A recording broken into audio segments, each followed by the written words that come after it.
This video is about of modern method of conversion. For example, area conversion. Square kilometer convert to hectare, and hectare convert to square kilometer, vice versa. In the modern method of conversion, there are two sets of formula. The set A is standard formula and the set B is standard formula. So, let's go. Set A conversion factor. 1 square kilometer is equal to 100 hectares. So, the formula is set A formula vice versa. To find square kilometer is hectare times 1 square kilometer over 100 hectare. And to find hectare is square kilometer times 100 hectares over 1 square kilometer. So, exercises. Set A exercises.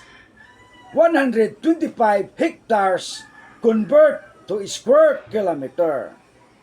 So to find square kilometer is hectare times 1 square kilometer over 100 hectares.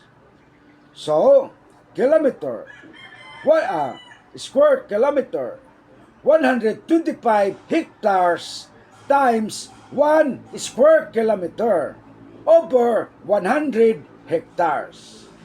So, hectares over hectares, so cancel. Cancel ang hectares at maiwan ang square kilometer. So, baba, square kilometer. 125 square kilometer over 100. So, equals 1.25 square kilometer.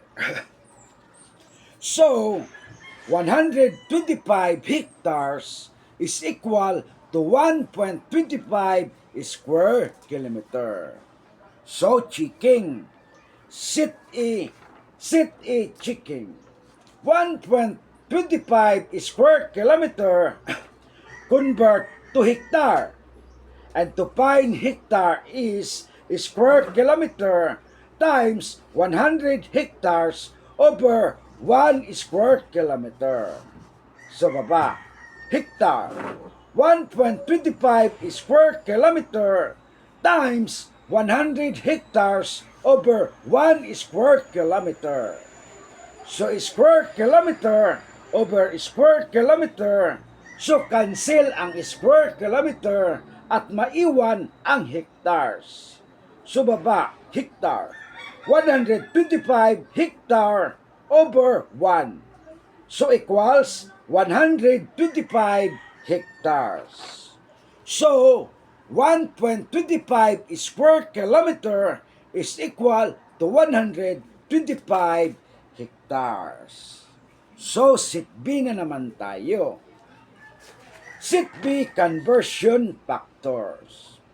1 hectare is equal to 0.01 square kilometer. And the set B formula vice versa. Set B formula vice versa. To find square kilometer is hectare times 0.01 square kilometer over 1 hectare. And to find hectare is square kilometer times 1 hectare over 0.01 square kilometer. So, exercises. Tingnan natin kung magtugma ba ang kanilang sagot. So, sit. Okay. Okay. Okay.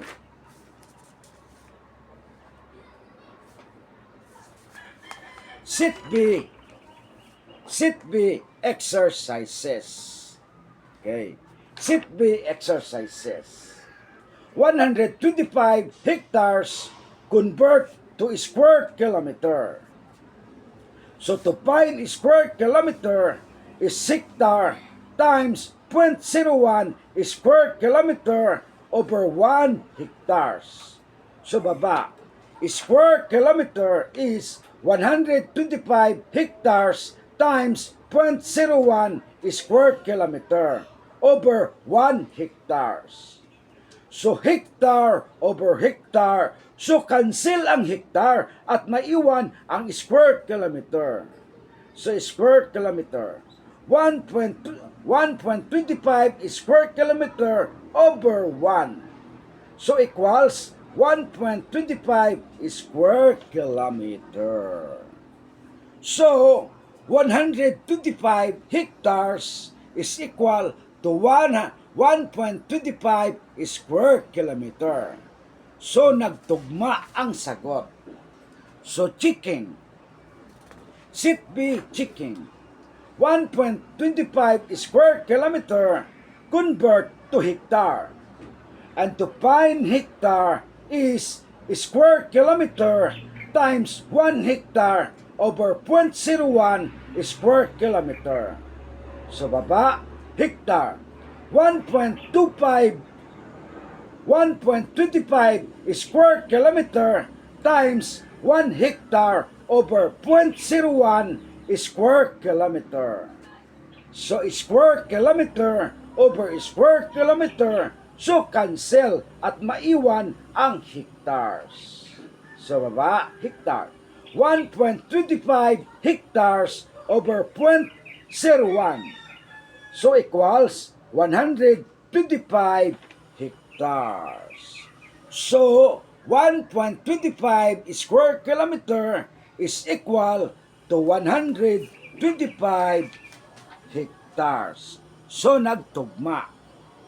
In the modern method of unit conversion, you can also calculate the conversion to any conversion factor. So, meron na naman tayong another conversion factor. Another conversion factor. 125 hectares is equal to 1.25 square kilometer. So the another formula is to find square kilometer is hectare times 1.25 square kilometer over 125 hectares. And to find hectare is square kilometer times 125 hectares over 1.25 square kilometer. So next video, ito na naman ang ating i-calculate. No? So, that's all. And thank you so much.